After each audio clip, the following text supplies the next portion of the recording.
Our guru for this, Scott Meier, has studied change sensitivity for since the 80s.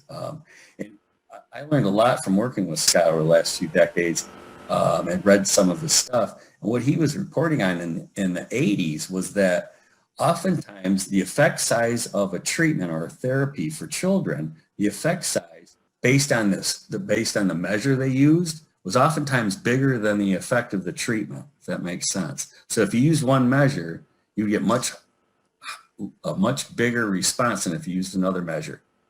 And he started teaching me about why that might be so.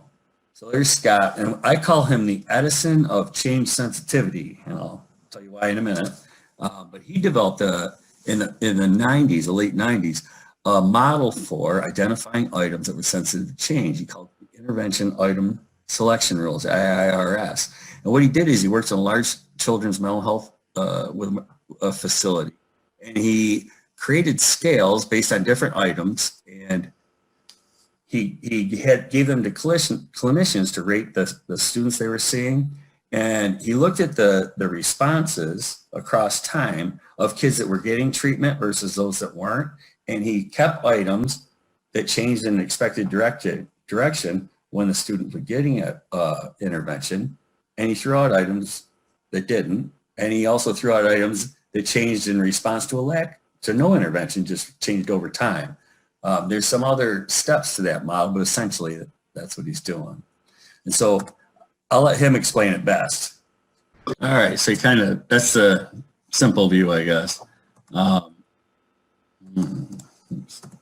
Scott also did some interesting work and published a book recently looking at outcomes and effectiveness of treatment when clinicians use progress monitoring and outcome assessments versus when they don't.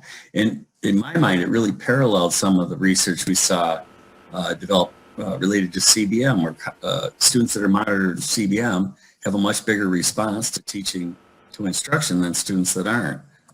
So what he found was that when we did these brief scales and clinicians were provided information about their clients weekly, that they could alter their treatment and make it more effective and reduce what Scott calls treatment failure, which makes total sense. And so wondering why I didn't ever think of that.